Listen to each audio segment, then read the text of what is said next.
Good evening, everyone. Welcome back to the George Washington University's Jack Morton Auditorium for the last installment of midterm exam. We have our stars here ready to talk to you about what happened on Tuesday evening. And I'd like to just sort of set the stage by introducing myself and one of the two gentlemen who funds this lecture series. I'm Chuck Cushman, the acting director of the Graduate School of Political Management, GW's School of Practical Politics, the first such school in the nation and the leader in the field of applied politics. We're thrilled to have two experts in the field here tonight to talk about the election results and what comes next. We're able to bring them to you because of the generous support of two gentlemen, Ambassador Chuck Manat, who cannot be with us this evening, and Mr. Frank Fahrenkopf. They got to know one another years ago as the heads of the RNC and the DNC, and they believe that you can do politics in a civil way. We really like that approach, and we have loved their support over the years that they've given to the GSPM, especially funding a series of lectures on comity and civility in politics that bring experts here to talk about how to do this job in a professional manner. I'm now pleased to introduce Mr. Frank Fahrenkopf, who's going to introduce tonight's panel. Frank?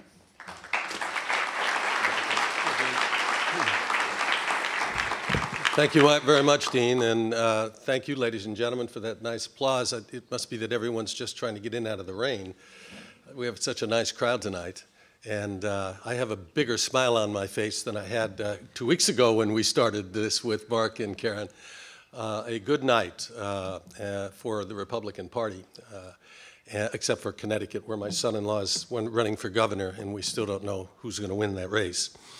As the Dean indicated, Chuck Manat and I met back in 1980 as opponents.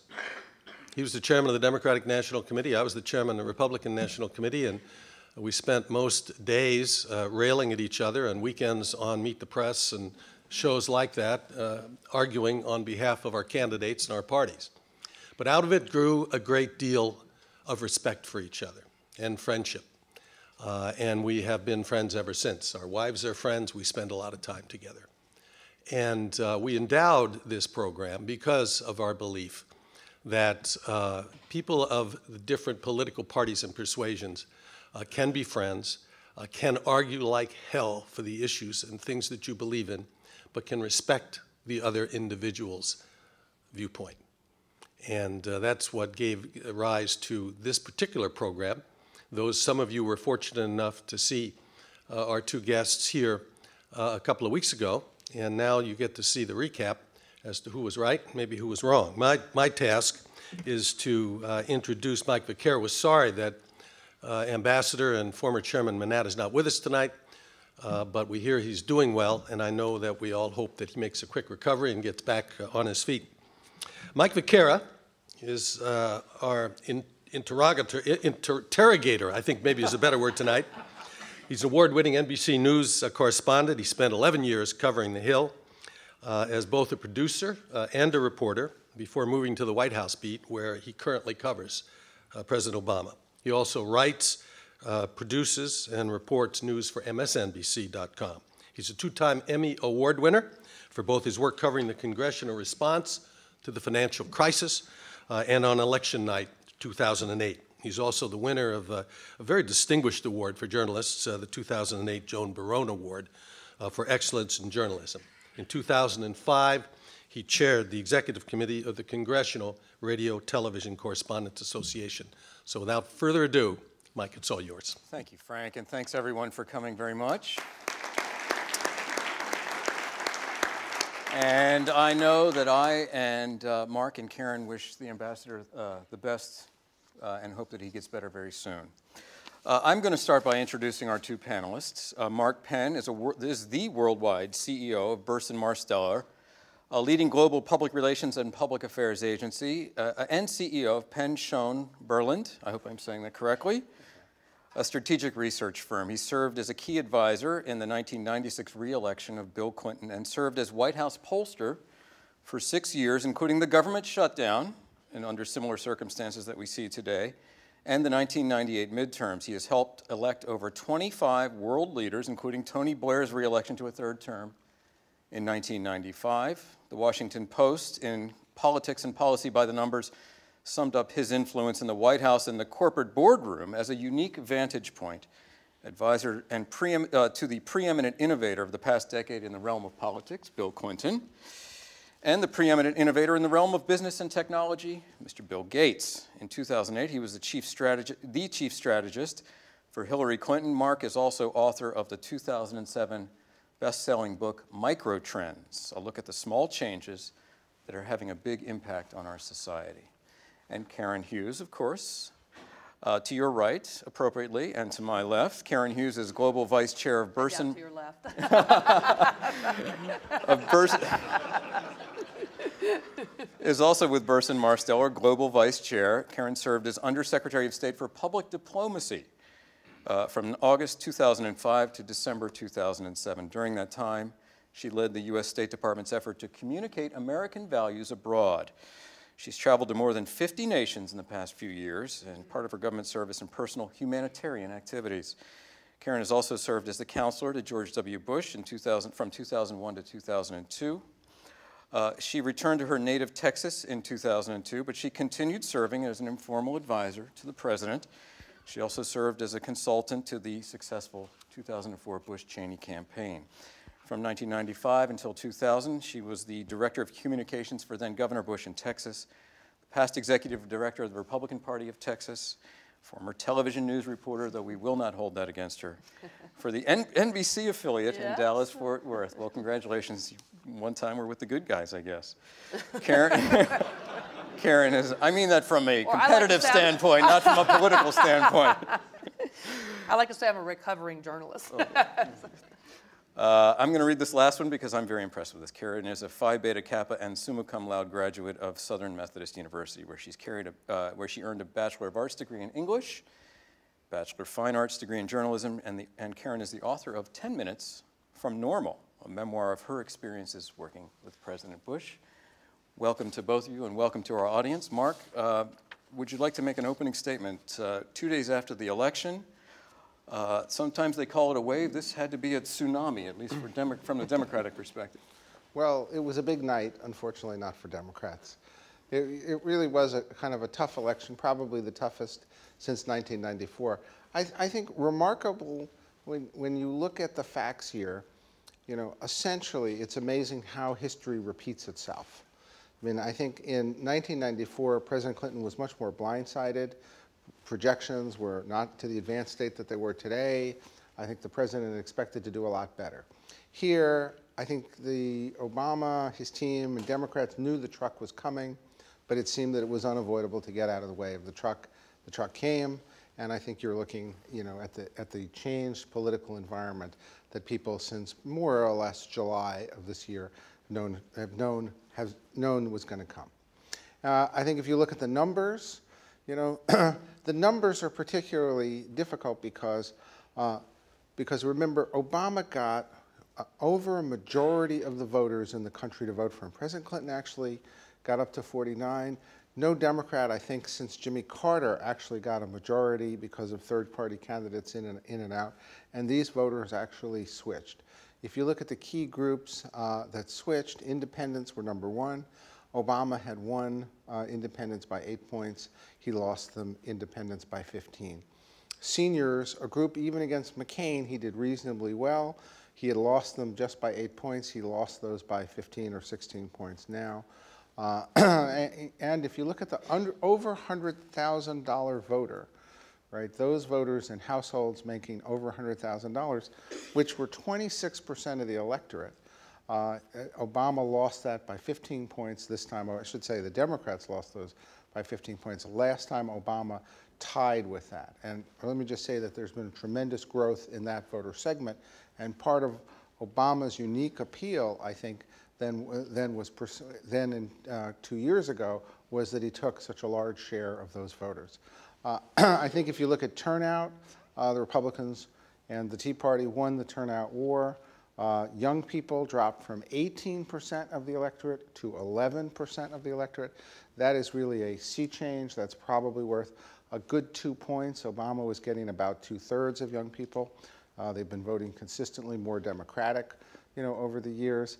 This was probably the oldest electorate in modern history, and it was also probably the most conservative. 41% of the voters said they were conservative, up from 34% in the presidential election. So on the numbers, we lost the turnout war, and some key swing groups that had been won were lost. And really, it was really about some of the issues. It was about economy, it was about deficit spending, it was about jobs, it was about health care.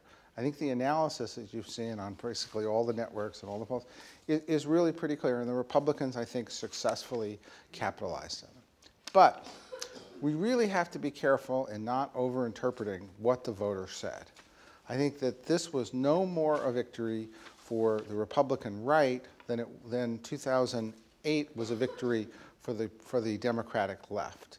That consistently the voters have wanted candidates in the center who compromise, who get things moving, who expand health care but control the costs, that keep taxes down but also cut spending, who really take both of the key elements here of being more progressive about the country but also being tough fiscally. And what they've said consistently is that they want governance from the center.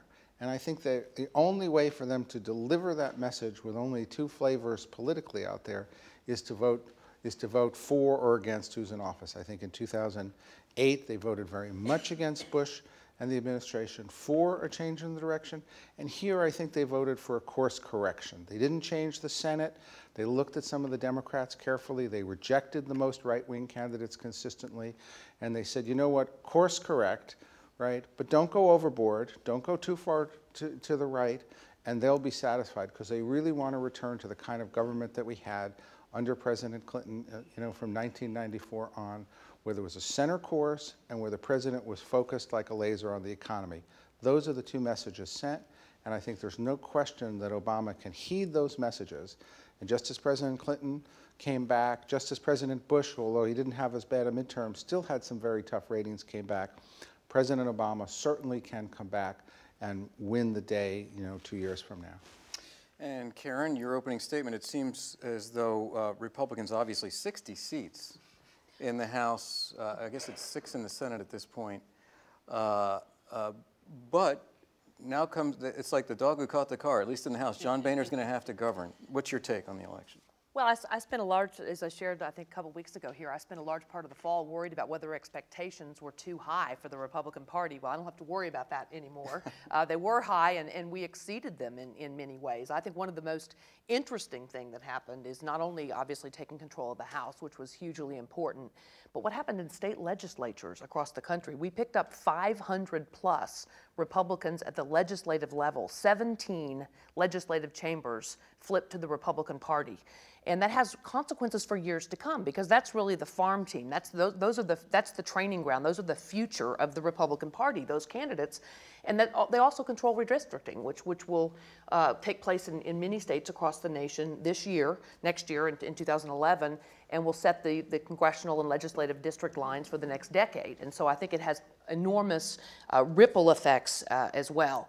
I am obviously less optimistic than is my friend and colleague and boss Mark Penn about President Obama's ability to come back from this, because I think his fundamental, the reason young voters stayed home, the reason so many independents flipped is because they're very disillusioned with the president. Off-year elections are about the incumbent president, and this election was a massive repudiation of President Obama's policies and the way he pursued them, along with Speaker Pelosi. They were promised that our politics would be higher and better. Instead, they saw the worst of Washington, this sort of cramming through legislation in the middle of the night with nobody reading it. If I had to sum up the election in a bumper sticker, I would say not enough jobs and way too much spending, particularly on the massive and unpopular health care reform. And, in the final days of the election, President Obama talked about repeatedly about this car being in the ditch, and he said Republicans could come along for the ride, but they had to get in the back seat and all that. Yeah. Well, I think what happened is voters turned that car around and said, we're taking it back to the lot because we bought a lemon. We were sold a bill of goods in 2008. And President Obama has not governed in the way he campaigned, and I think that's what you saw in the election. It was an interesting election in many ways. I think we clearly established that I am not a witch is not a very compelling campaign message.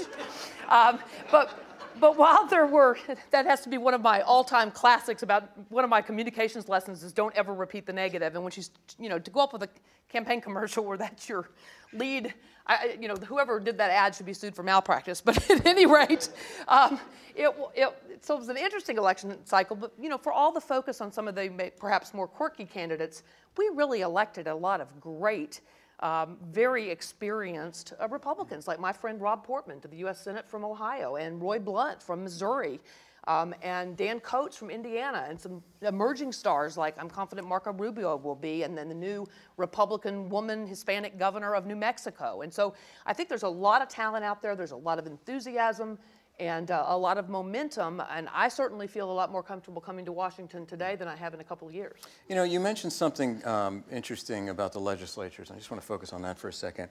I think it was Karl Rove who famously said that he was building a permanent Republican majority.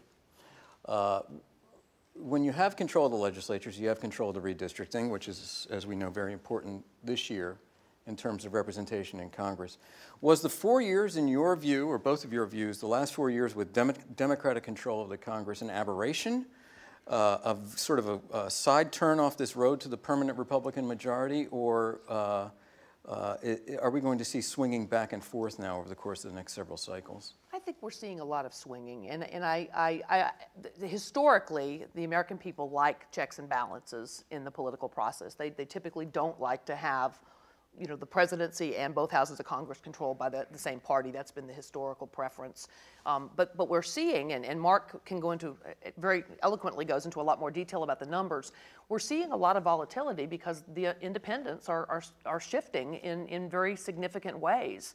In 2008, I think President Obama did appeal to his call for our politics to be better, and his very promising, I think, slogan of hope and change led many independents to think they were getting something different. And I think that's one of the reasons they're now so disillusioned, is they feel like that he has not governed in that way. So it was a question of expectations, unfulfilled expectations. I think, yes, absolutely. Dashed expectations, I would say. Mark, do voters walk into the voting booth and say, I'm going to vote for divided government? I like the checks and balances. Actually, yes, they do. Really? Yes.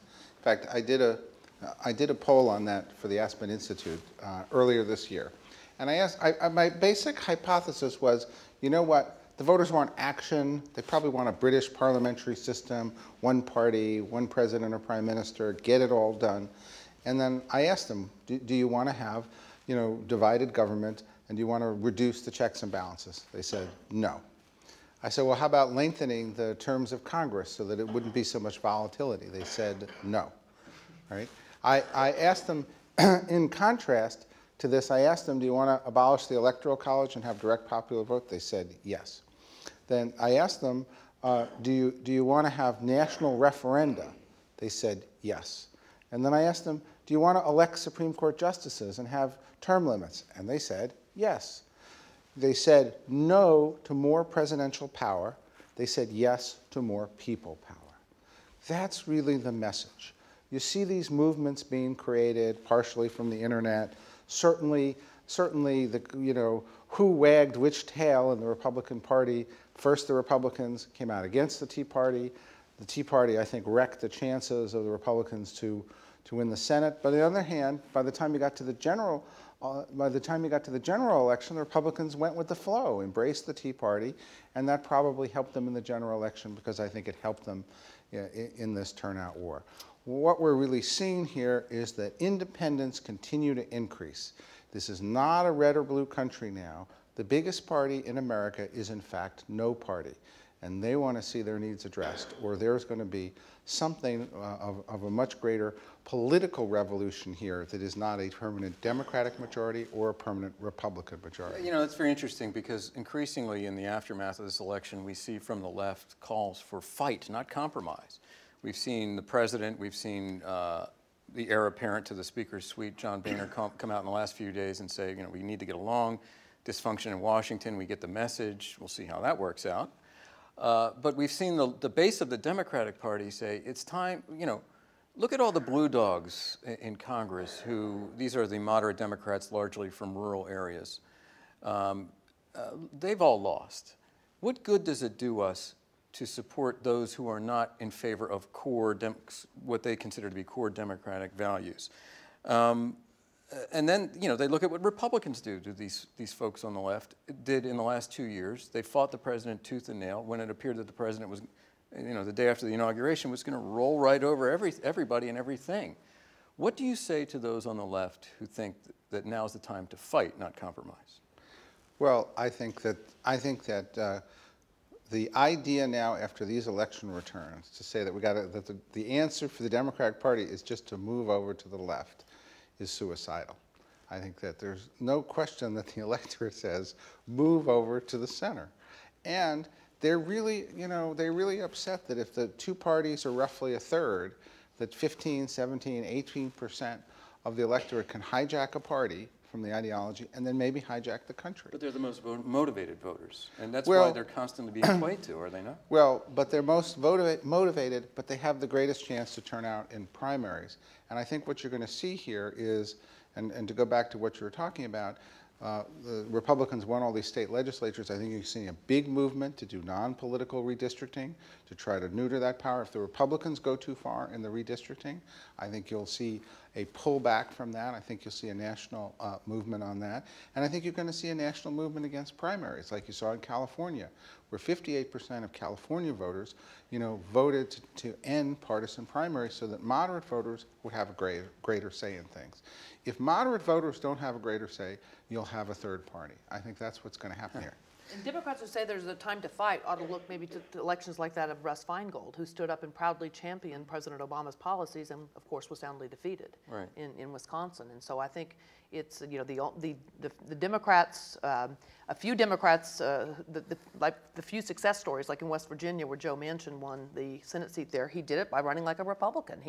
He ran against a lot of President Obama's policies, including cap and trade. He was pro-life, so he ran on a lot of conservative policies. And so that's one area where Mark and I will absolutely agree. I mean, to think that the message from this election was anything about fighting more from the left is I think, a total misread. Well, let's talk about folks on the right, because we saw Mitch McConnell come out today and say, I absolutely stand by what I said before the election, criticism or no. We are trying to vote President Obama out of office, and that is our goal over the next 2 years. He was sort of the discordant note in the Kumbaya chorus that we've seen over the last couple of days from our leadership.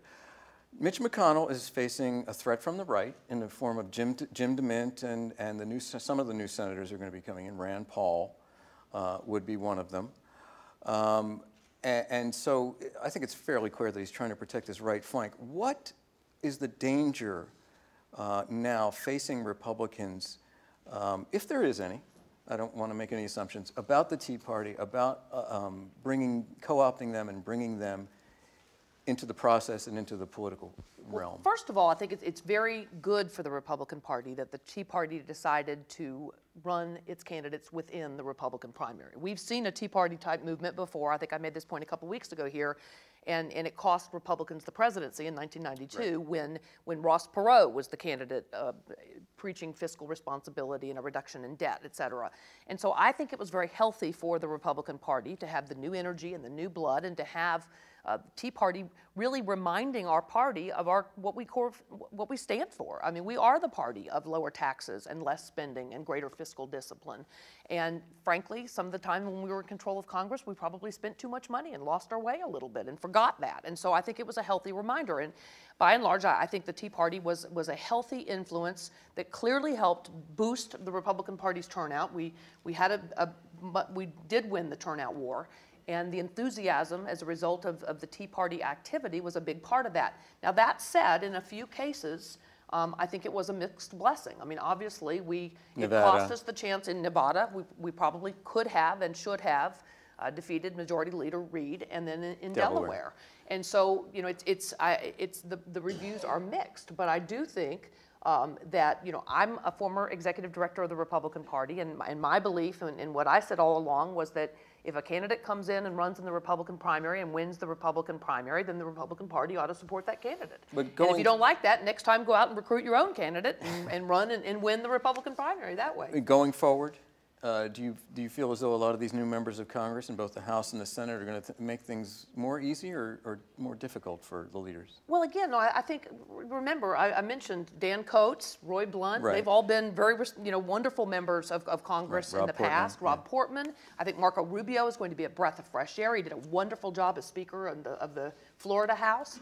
Worked very closely with Governor Jeb Bush in Florida, and so I think there's a lot of talent out there. And clearly there will be some, you know, we've got some assimilating to do, and there's, as in any political party, and it's typically been more the Democrats. Wasn't it Will Rogers who said, "I belong to no organized political party, Right. I'm a Democrat"?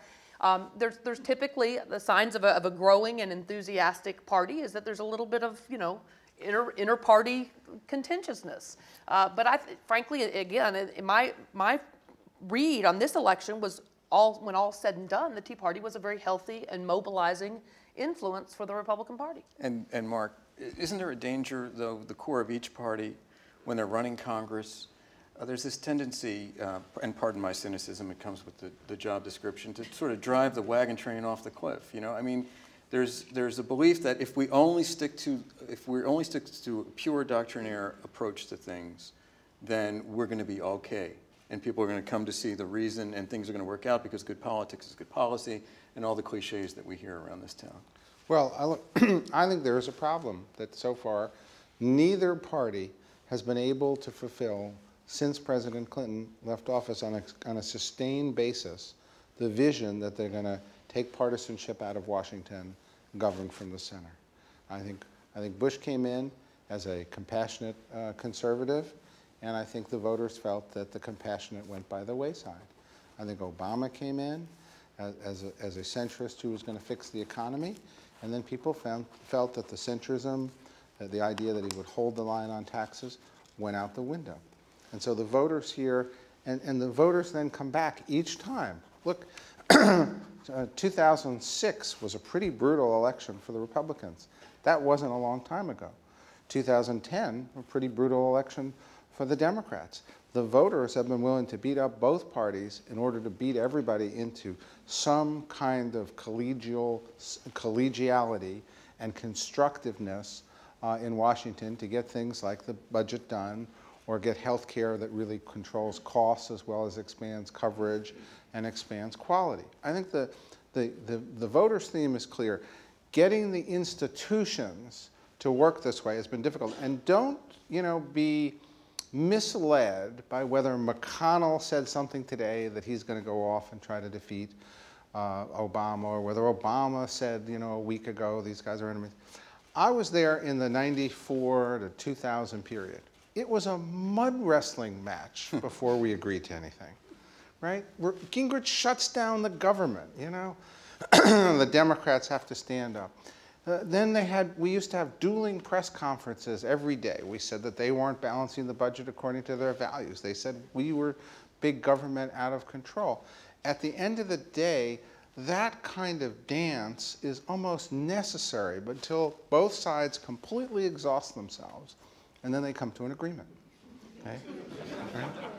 Any good contract or relationship is more or less the same. Okay? They're just not all suddenly going to say, "Oh yeah, that was a tough election. Let's all get together and we're going to settle the problems of the country." This is a long, tough process, and anyone who thinks they know the outcome of it, I think, is completely fooling themselves. We don't know the outcome. We don't know where the Republicans are really going to end up, whether they can keep their caucus together.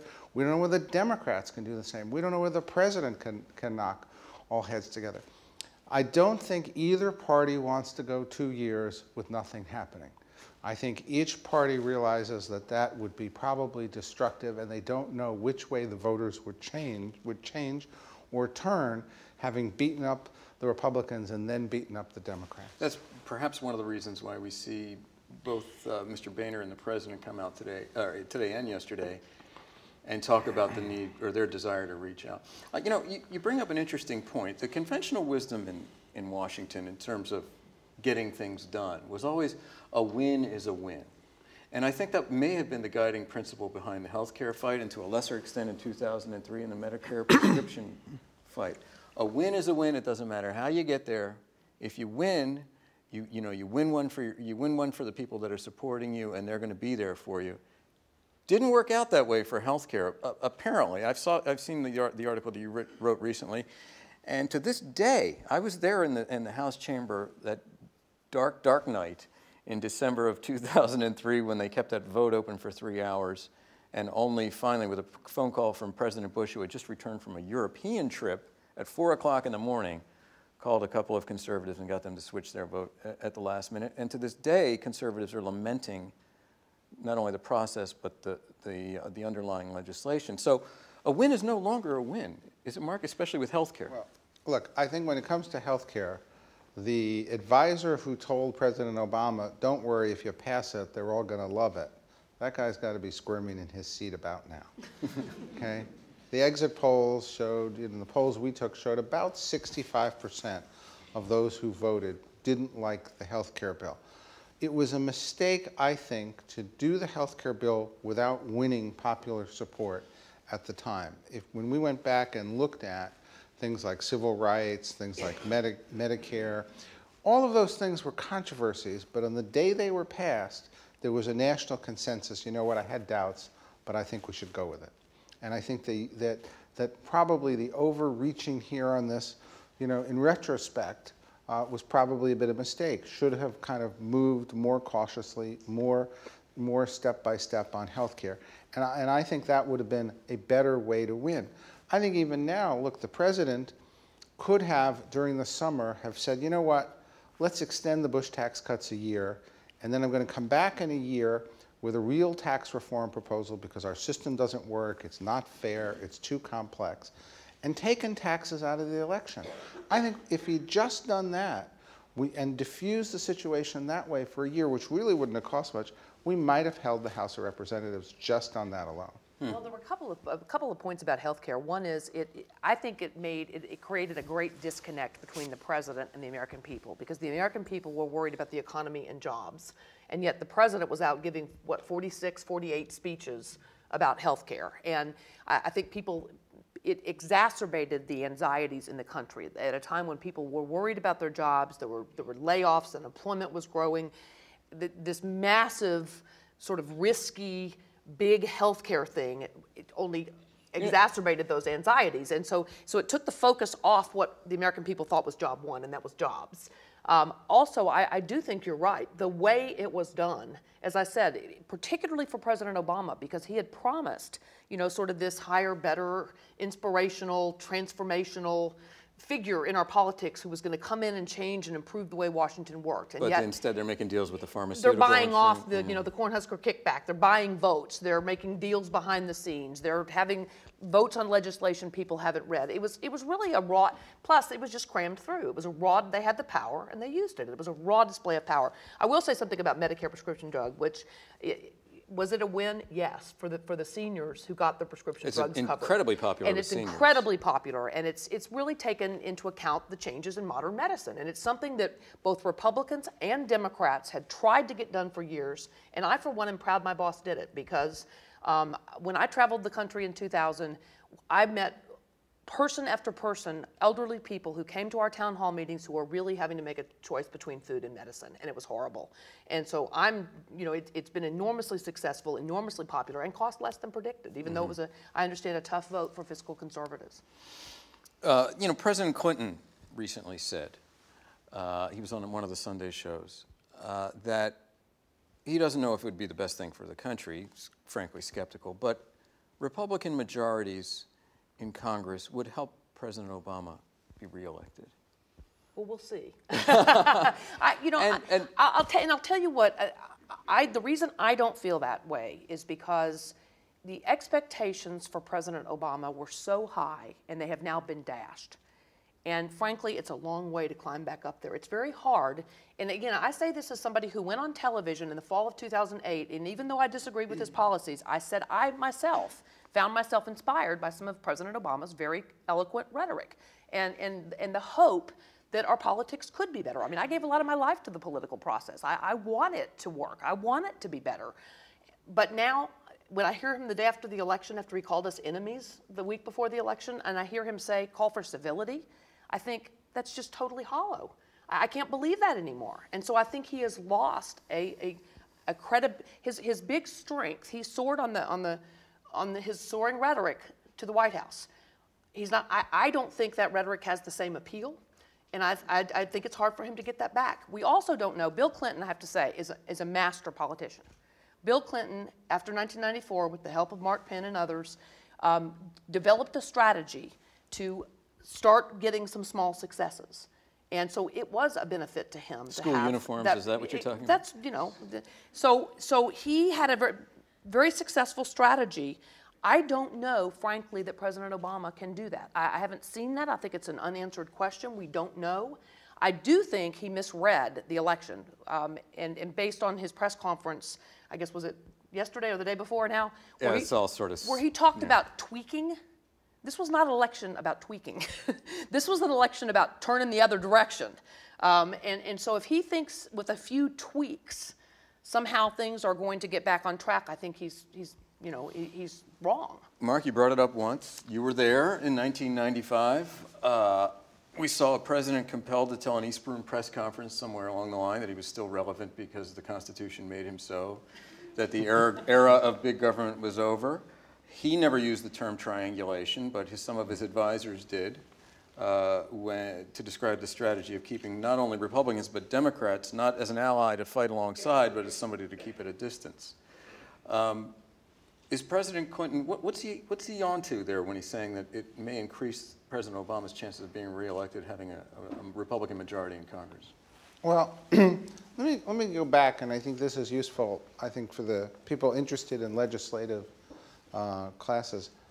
I always say that there's two forms of bipartisanship, okay?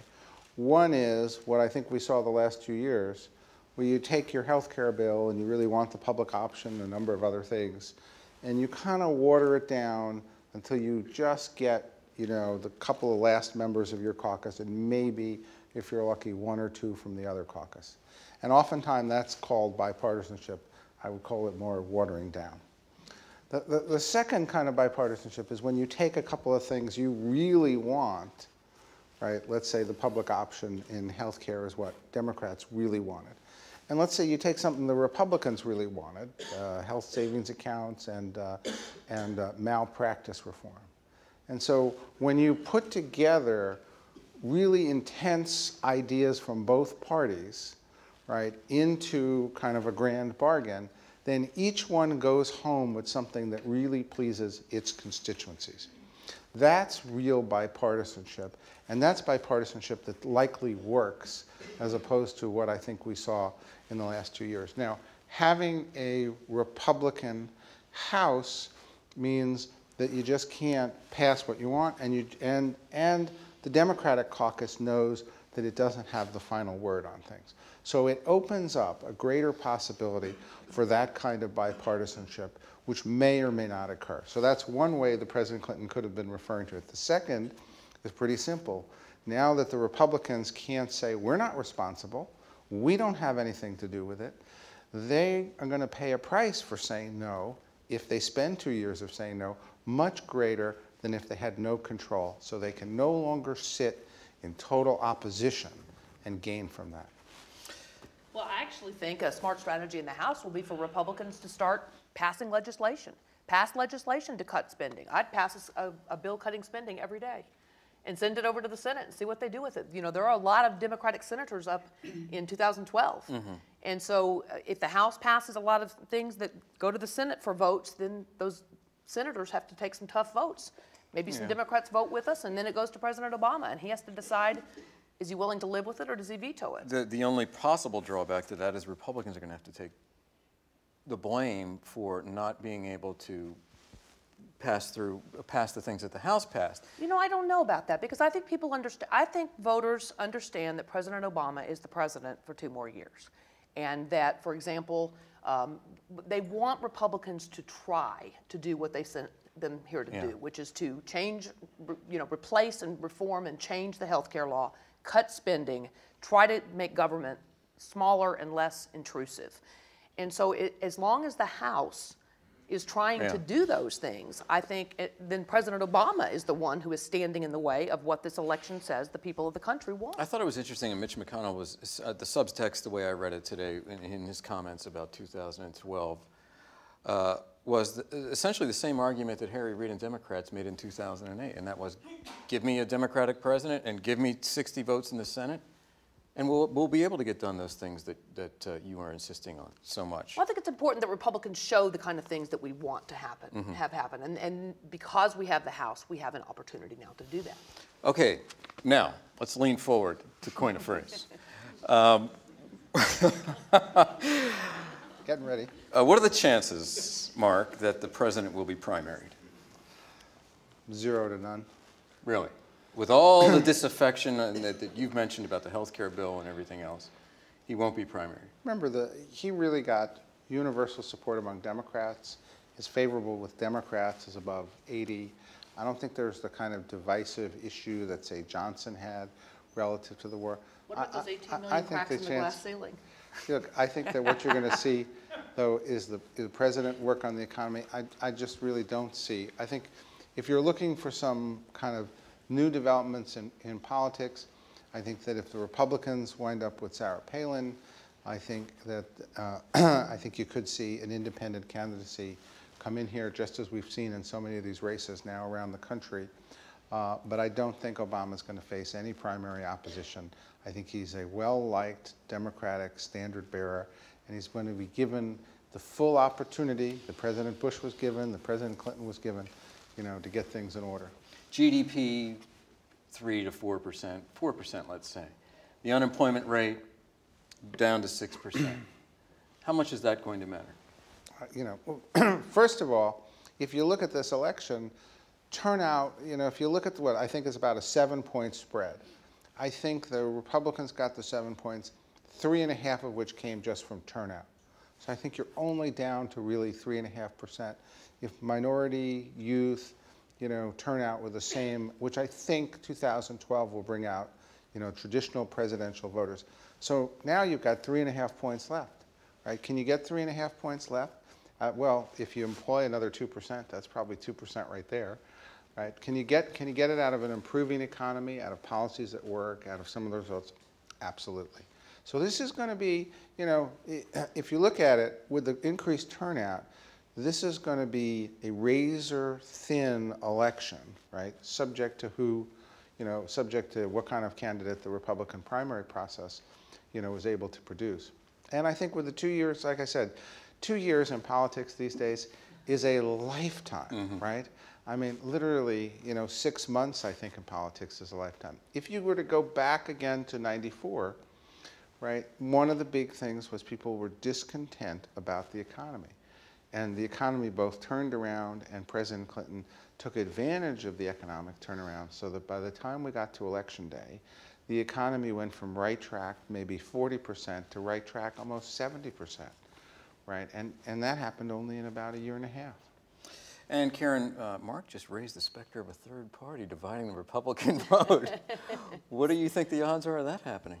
Well, I certainly hope it doesn't, and that's why I think it is encouraging that the Tea Party activists ran candidates within the Republican primary this time, and with, again, some mixed results, but were a great contributor to enthusiasm and turnout for our party. And so I think it's very important, I think, that Republicans show that we got the message and that we are trying to follow up on the agenda that voters sent us, gave us control of the House to follow up on. And so I think it's very important that Speaker-elect Boehner and members of the House go to work every day, working, as I said, to show they understand why the voters sent them to the House. I feel like we've got a lot of talent around the country. I think that we have a number of Republican governors. I really feel like in 2012, because of the dashed hopes that came about as a result of rhetoric in 2008, people are going to be very practical. They're going to want to see results. They're going to want to see what somebody has done. And so I would argue that Republican governors who've got good records in states of balancing budgets, of cutting spending, people like Mitch Daniels, who took a deficit and turned it into a surplus, people like Tim Pawlenty, who cut spending in his state, people who've delivered, people like Haley Barbour in Mississippi, governors who have a good, strong record of getting things done and showing they know how to govern.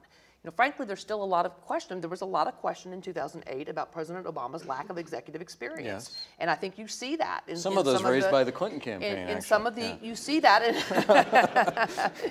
you see that in some of the problems he's had in going from campaigning to governing. And so I think voters are going to be very practical and want someone who's got a record of results in executive leadership in 2012. And we've got a lot of governors across the state who have, across the country, who have done that very effectively. Okay, well, let's play the name game, shall we? You mentioned Mitch Daniels. I've heard him mentioned as a possible candidate in 2012. Chris Christie, he's got a lot of frisson. People are talking about the... he's very interesting. I saw a big report on him the other day. He really is doing some very innovative, interesting things. And refusing to pay for expensive tunnels into Manhattan as well. We're talking about the newly elected governor of New Jersey, of course. Yeah. Who's very refreshing. He's not very conventional. He doesn't... I would say that's right, yeah. He is very unconventional and very refreshing and has a very unique approach. Okay, and sooner or later the conversation gets around to Sarah Palin and her popularity among the Tea Party and her... Of course, we can assume, and we know from statistical information, her the visceral dislike of her on the left and among the Democratic Party, and she's not very popular, if the polls are to be believed, among independents as well. What kind of a shot does she have? First of all, I don't know that she's running. I think she is. I don't think she knows either. And I don't think she. No, I mean that. I don't mean that facetiously. Yeah.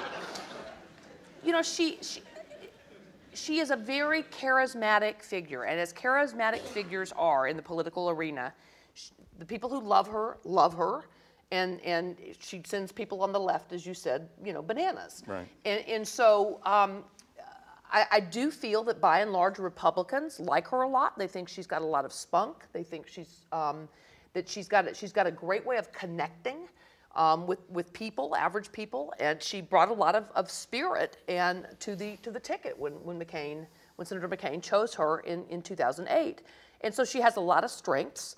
I do think her record this election, you know, I think most of the candidates she endorsed won. Some of them would have won anyway. For example, she came into Texas and endorsed Rick Perry, so he's one of the candidates that she says she endorsed, and Rick Perry was going to win no matter who campaigned for him. She jumped out in front of that parade. He's a very popular, you know, governor. She lost, you know, some of the big candidates that she supported in some of the Senate races, and so it's a mixed record.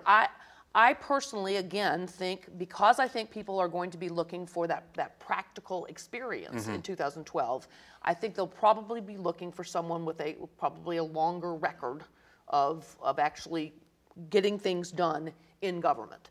And that's my own gut. But that's sort of said with the head, and a lot of times in primaries people vote with the heart.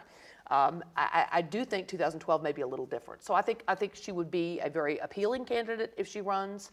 I think that there are other candidates who probably will offer more experience in governing, and that may be what people are looking for in 2012. And could she win a general election, which is sort of a side door way of asking, do you think that she should be the nominee?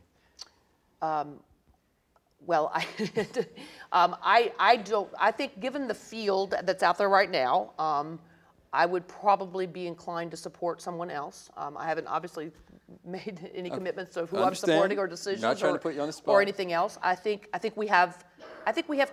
she has, again, a great deal of appeal, a great deal of charm. She's been, you know, very good for the party in many ways. But I do think we have candidates like some of those that I mentioned who have records of delivering in government that are stronger. Mark, you know, I work around the White House, and whether on camera or off camera, when you ask a White House official, you say the name Sarah Palin in a political context and as a prospective opponent of the president, and they sort of smile and get this sanguine look about them, and it's like you've just teed it up for them. I might be wrong about that, but how do you judge her prospects in 2012? Well, her prospects in the primaries look pretty good. I mean, the Republicans have a primary process that's clearly giving the party some problems. It clearly, you know, it starts off in Iowa, just like the Democrats, and the Iowa Republicans are way to the right of even most Republicans. And so she could come out of there between her and Huckabee. I mean, I think there could be some interesting, you know, choices and candidates. But I think it's kind of interesting to listen to Karen. Karen didn't explicitly say that she wouldn't support Sarah Palin, telling you that maybe Sarah Palin would end up the nominee, right? And so I think that's, I think I've that already supported Sarah Palin. I supported her in 2008 when she was on our ticket. well, that's true, but this is a different this is a different office and a very different Sarah Palin, I must say. You know, and so I think it's a realistic possibility. But I'll come back to that. I think that on a one-on-one race, I think that is, you know, I don't see any conceivable circumstance, given that Sarah Palin is so conservative on the social issues, doesn't have the kind of experience that would be even more necessary. I think that obviously gives, you know, kind of Obama, who had a couple of lucky breaks in his Senate race, where various candidates fought, a lucky break of all time. Alan Keyes ended up being his opponent. Right, that's right. Yeah. And I will remind people that Sarah Palin has more executive experience than President Obama did before he was elected president. So President Obama has never been shy about taking advantage of an underprepared Republican opponent. Well, as any competent politician probably would.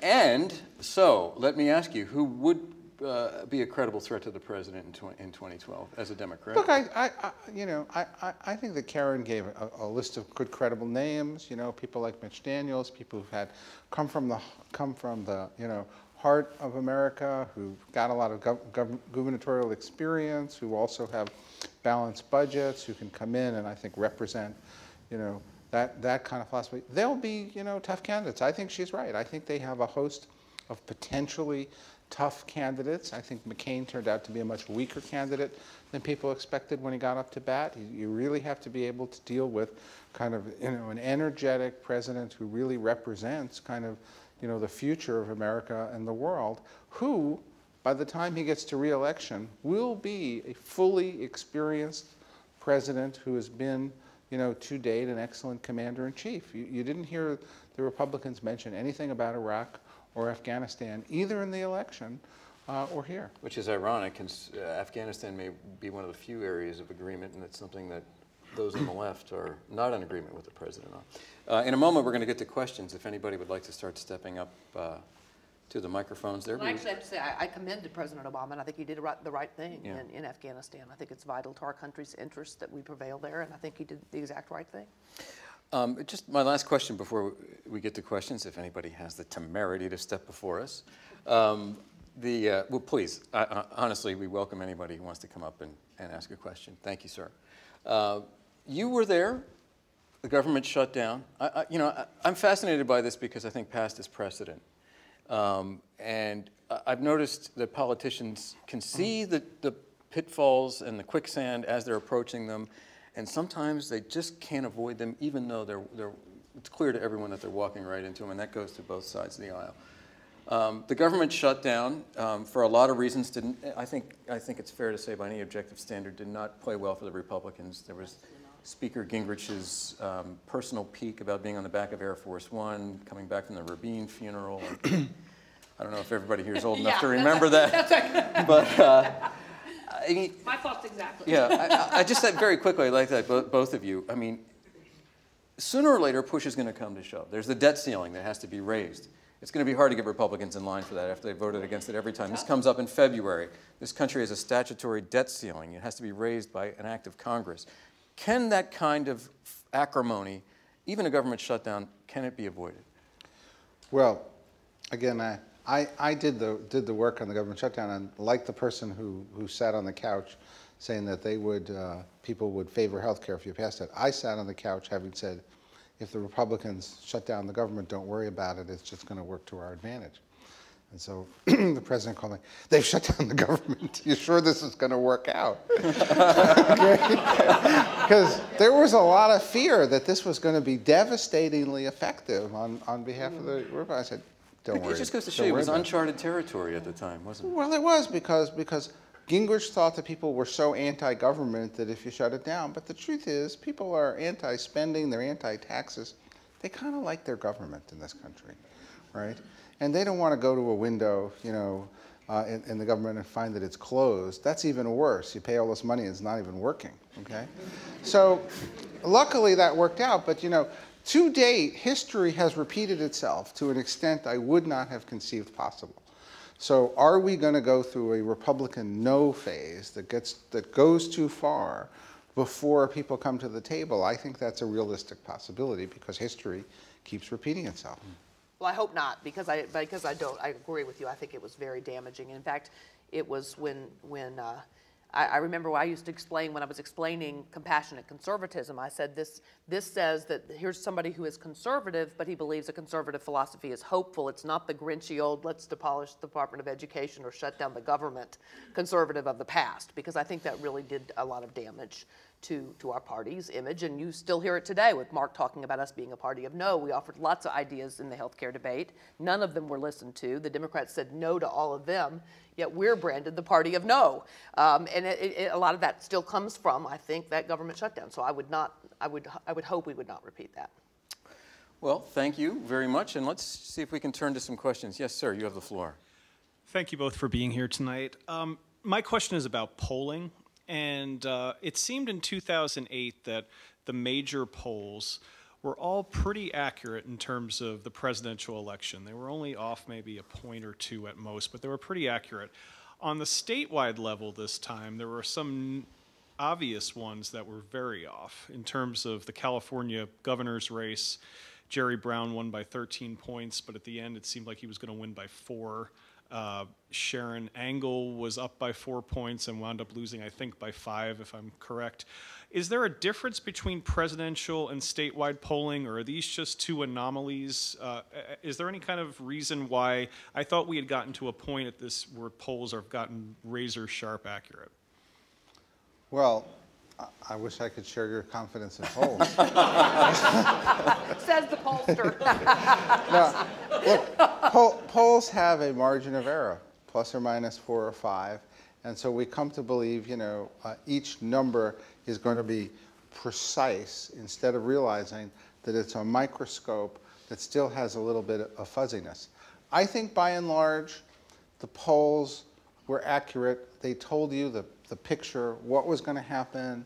I think, you know, there were some projections that were 70. I was at 48 to 55 in terms of the seats. It was a little bit, you know, bigger shift, which is typical in something like this when the undecided breaks. I think you have to remember that between 20 and 30% of the voters actually go into the polls infrequently in a lot of these elections deciding at the very last second. And so we have to kind of pre-poll what they were going to do when they haven't done it yet, okay? And that's why there's 4 or 5 points here, you know, that can easily move. I think the second factor that we saw here, to the extent polls were a little off, is that turnout was unexpectedly old, unexpectedly conservative, more so than in some of the past midterms. And I think that meant that some of the polling models, you know, were a little bit off. But, you know, on balance, would I say throw out the polls based on their performance? I'd say quite the opposite. I'd say that polls were by and large accurate. Brown did win. You're right about Nevada, but we knew that Nevada race had a lot of, you know, variables. I think the governorship, probably almost the bigger surprise was the governorship in Florida. I think that people had thought that Sink was going to be the one, you know, exception to the rest of the trend. I think you saw, you know, Colorado. You had a lot of close races, and sometimes in a lot of these polls you have to conclude, you know, it's a close race. You got to really look at the undecideds and see who they are, and maybe just in a lot of these races there's going to be a last-minute shift here in the last couple of days, even the last 24 hours. I also think you have to look at the impact of early voting. In my state of Texas, for example, we have a 3-week early voting period, and almost half, I think, I haven't seen the final numbers, but I think they were projecting about half the electorate might actually vote over that 3-week window. And so because, as Mark said, people make up their minds as they vote, that's a pretty spread out process, and it's hard to, I think that probably in Nevada that was the case as well. I think Reid did a lot of work to get out votes early that may not have shown up in the final polling. So, I think that makes it even harder because it's no longer, a poll's a snapshot in time. And when the time is extended over three weeks, it does make some difference. Just really quickly, Mark, has polling become more difficult with cell phones? And we hear a lot about cell phones skewing younger, people with no hard lines in their house, the absentee polling is more difficult because the universal sampling frame of all households with telephone landlines has changed, right? And eventually we're going to move all polling to the internet or to smartphones or some combination of them, because that will be the universal sampling frame of how to reach all individuals. But having said that, I think that we've become generally more sophisticated, compensated for that, and on balance, I would say polls lean more accurately. There are a couple of races that were close and that we knew were hard fought, that maybe went a little bit more one way or the other, but basically, I think polling is about as accurate as ever, if not more so. And I think that's how I would conclude it. And that the problem is that people think that the numbers they see in the paper, and I gave up many years ago when when the poll would come out 44-45, and they would say, Hughes leads Penn 44-45, instead of saying it's too close to call and it's a statistical tie. Yeah. Yes, sir. Hi, I was just wondering if you had any opinion on the influence of the super PACs in the midterm elections and kind of what that means for 2012 and beyond. Super PACs being the 501c4s or the ones that were created after the Citizens United case, and you've seen them campaigning or issuing these ads in different states, and not exactly sure about who's behind these bigger PACs, and just wondering what your take is on that. That was a very controversial development in this year's campaign. The president, for a while anyway, was hitting that very hard. Well, he was, and it was interesting, with no proof, basically accused the Chamber of Commerce and my friends Karl Rove and Ed Gillespie of accepting foreign money with not a shred of evidence, and he seemed to back off of that at the end. I think it was backfiring. It's interesting because of the president's words. I think some people would have the impression that Republicans spent the most money in this campaign, and that's not true. Democrats spent the most money in this campaign. Actually, the Republican groups helped to narrow some of that fundraising advantage, and so groups like Crossroads that Carl and Ed worked on helped to narrow some of that advantage. And I also think it's interesting that you didn't hear any calls for full disclosure of these groups and their donors in 2008 when the contributions were being made from mandatory union dues, where people had no choice as to whether their money was spent to help elect President Obama. And so I think clearly, I think this was the most expensive election in history. Is that right? 300. I saw some figure today. It's a midterm. Most expensive midterm. Right. And it seems like the influence of money is increasing. I personally would love to see full disclosure. I'd like to know who's funding everything. That's been my position for many years. I have a friend who worked for Associated Press, and he said, let's just figure out who's doing what, where, and disclose everything. And I think that would be a healthy reform for our process. Mark? Well, I think that I used to say that in America we spent more on a hamburger or advertising hamburger than we spent on politics. Today we spend more on politics than on hamburgers. I think that the attempts to restrict campaign funding led to court decisions that expanded campaign funding, as the court then was faced with new questions of how you apply the First Amendment. And the court then ruled basically that the floodgates are open and that it was an essential component of democracy. And then you've got the issues I think Karen mentioned.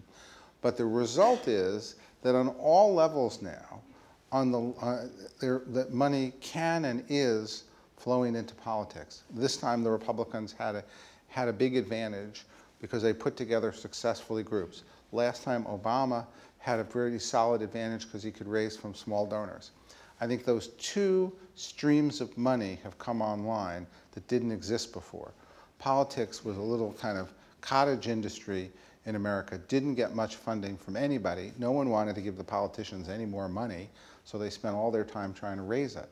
Now, I think you had large interests, right, coming in with multi-million dollars of contributions of money, and I think you'll have in the presidential race, again, small donors, and even though she lost, Engel in Nevada got $14 million, you know, off the internet. So the power to raise money and for people to be involved either with small donations or big donations is essentially as it's never been before. I don't know what the limit is going to be, but remember, if just 2 or 3%, and this was the theory of microtrends, if just 2 or 3% give to politics, give $100, you've already got, you know, hundreds of millions of dollars that didn't exist in terms of getting your message out. I think we could do an hour on that one alone.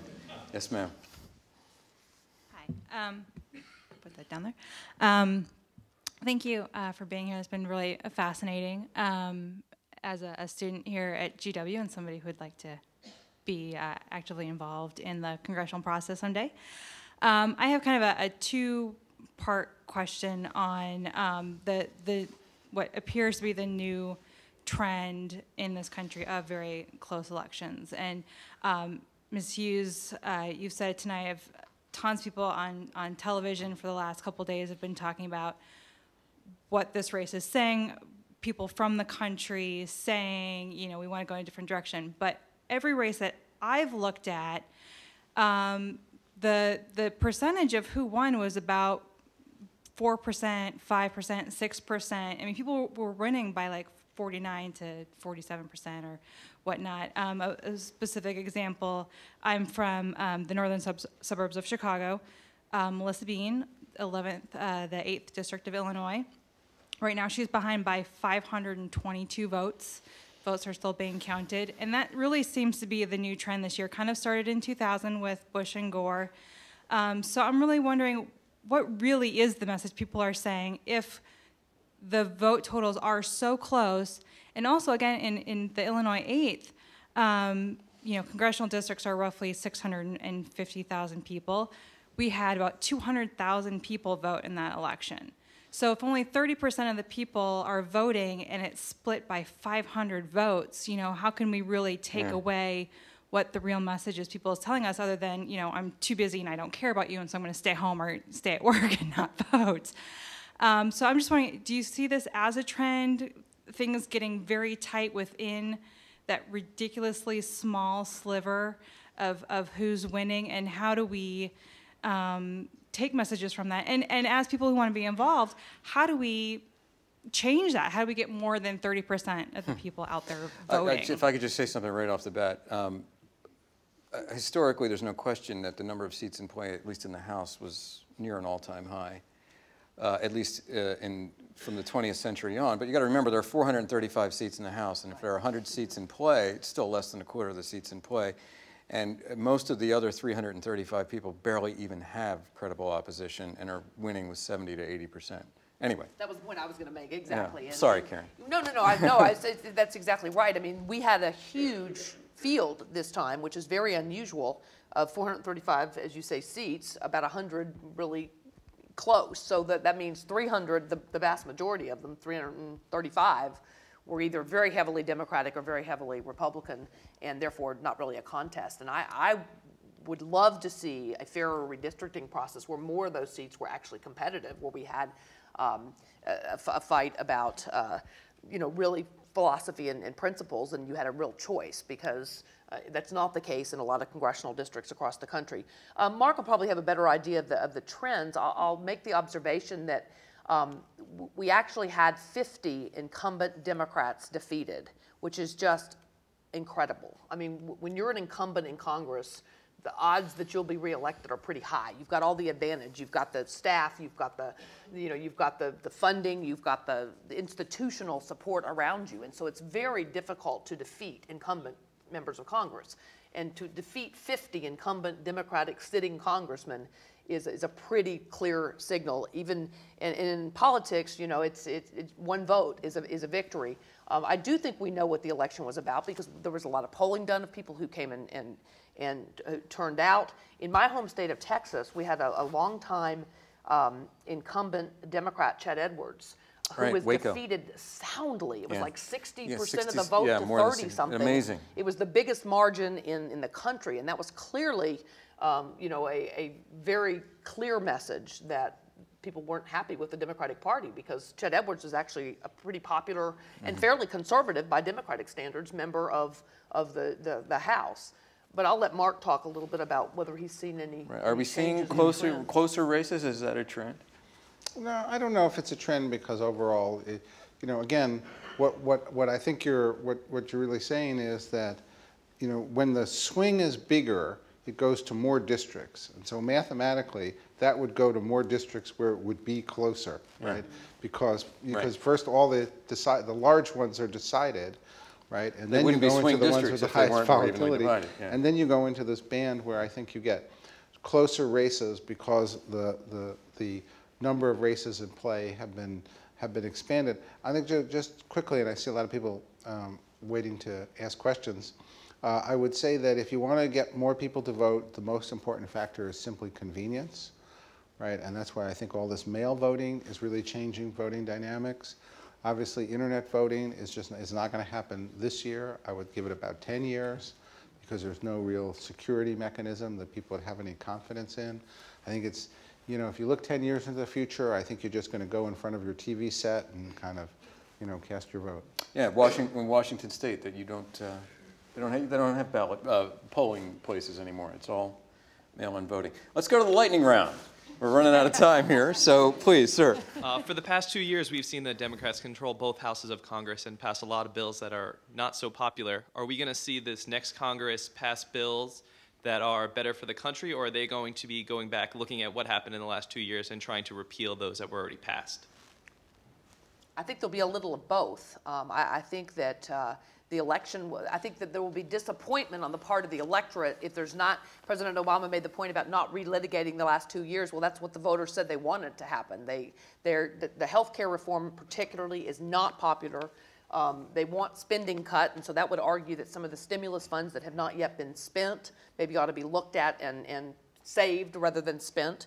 So I think that we will see a lot of efforts to try to, you know, change some of the legislation, the very unpopular legislation that was passed over the last couple of years. I do think also, however, there's some new legislation going forward. The president talked about energy. The president talked about some earmarks. And so there's a lot of, there are other things. So I think you'll see some combination of both of those. I think they won one House, not two, so you're not going to see any repealing.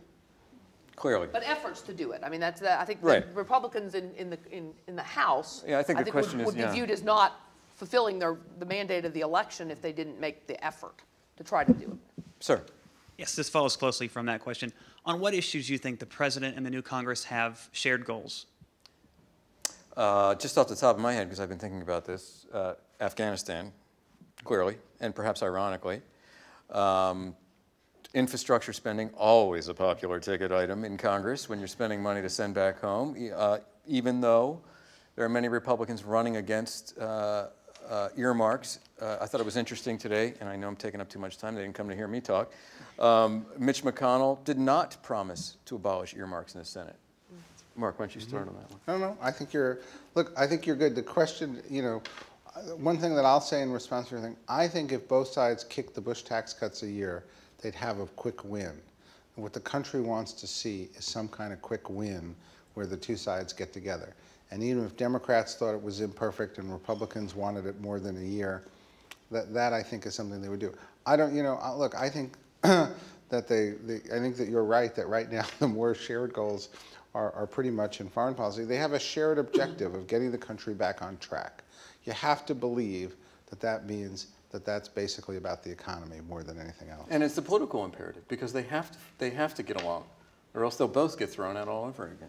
I agree with Mark on a quick win on extending the tax cuts. I think that's very important. I think, you know, that'll be the first test of whether President Obama is really willing to compromise and find consensus. He said that he would not extend them for the highest income earners. I think most Americans think that it makes no sense to raise taxes in the midst of a still shaky economic recovery. And so I think that'll be the first test as to whether President Obama is truly willing to engage in some of that civility and finding common ground that he talked about. Right, and if any of you have managed to escape the news over the course of the day, the President left the door open for a temporary extension of the Bush tax Did he? cuts I did not see that. for everyone, yes. Quick question as well, Ms. Hughes. Is there any way we can convince Condoleezza Rice, you think, to run for higher office? Well, you know, I used to think I used to talk with her about running for governor of California. And I don't know, I think she'd be a great governor. She loves California. She lives out there. I have not talked with her since the election the other night. Obviously, we had two very attractive, very strong women candidates who, you know, if California in the fiscal shape it's in is willing to elect Jerry Brown as its governor, you know, I think it's very difficult for a Republican to win California. If, you know, so. Unless your name's Arnold Schwarzenegger. Yeah, I get, well, and again, that's been a while, so. Yeah. I don't know whether we'd ever be able to convince her to run for any other office or not. She'd be a great candidate. Yes, sir. It was surprising that after more money was spent on this midterm than ever before in history, it didn't even come up until the Q&A session. But I wanted to ask both of you a question, not as politicos, as corporate executives.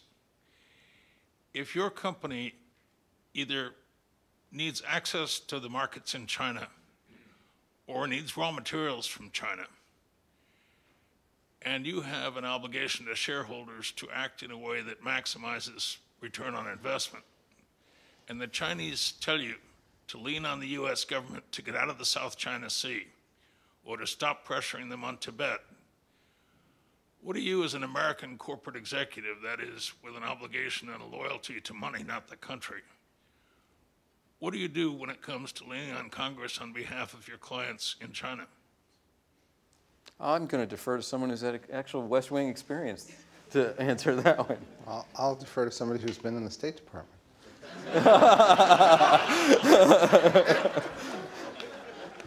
Well, first of all, let me say that we are first and foremost Americans, so I don't agree with the premise of your question that somehow our first loyalty is to money rather than our country.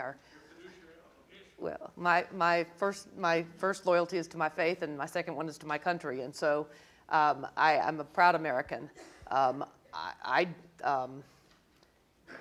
not sure I understood the exact nature of the question. What would we do if China tried to hire us to lobby the U.S. government? I don't engage in lobbying. I'm involved in public relations. So I don't lobby. I mean, I'm not a lobbyist. I'm not a registered lobbyist. I have no interest in being a lobbyist. I think what the gentleman is asking, if I may, is sort of there's the inherent conflict of interest, I guess, between doing what's right in terms of American foreign policy and America's long-term interest and advancing the particular business interests of a particular industry or company, and how those things come into conflict. Did I characterize that correctly? Got anything to add, Mark?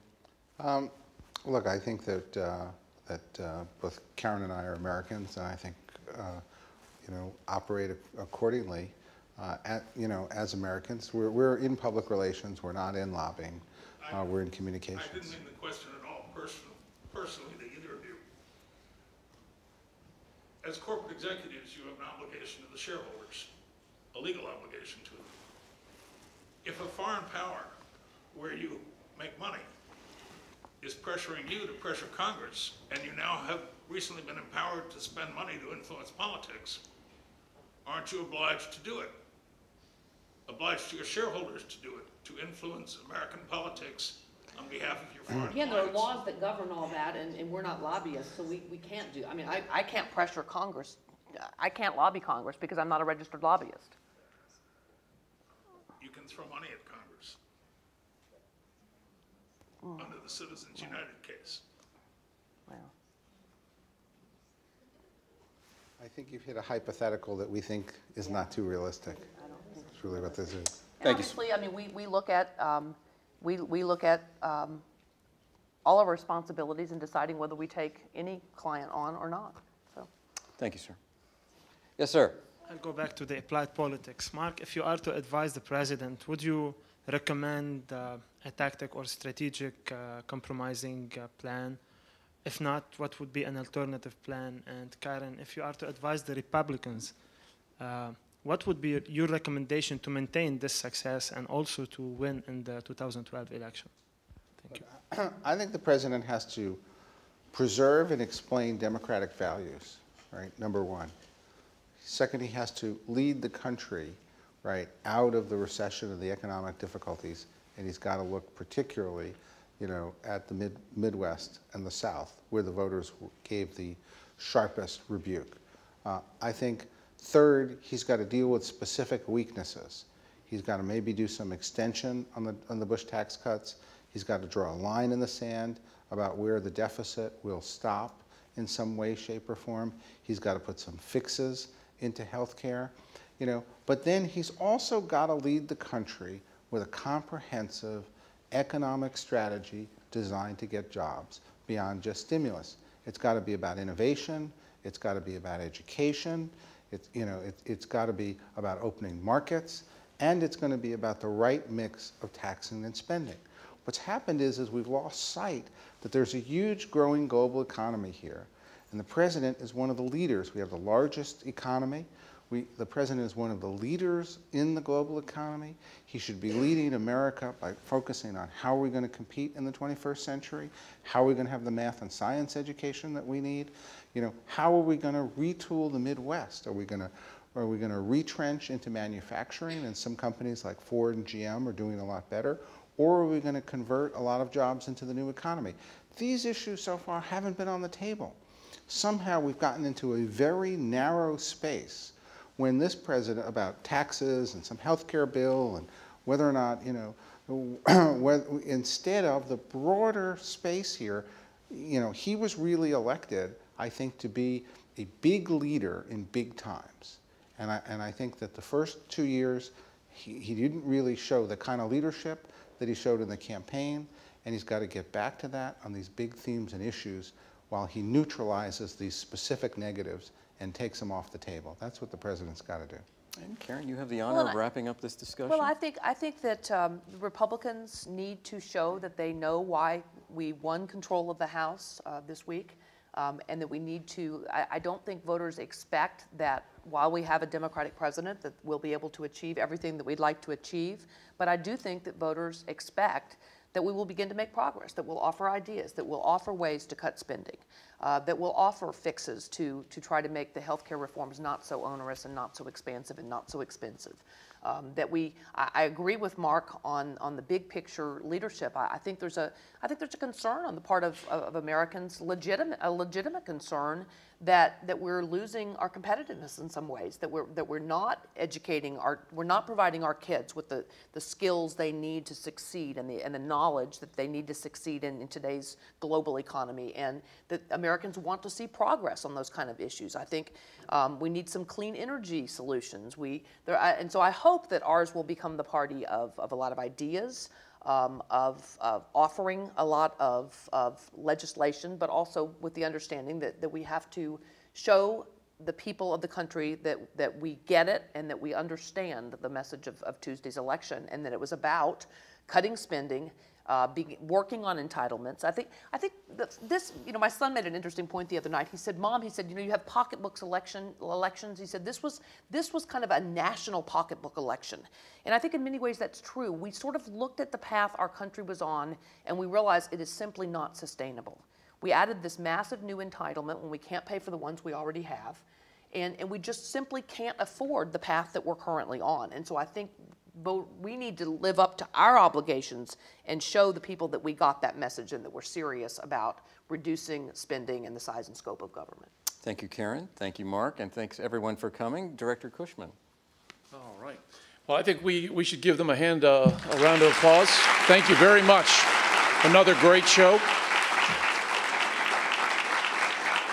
I have two other important things to say to you. I hope that you can all first join us upstairs on the second floor for a public reception. You're all invited. I hope to see you there.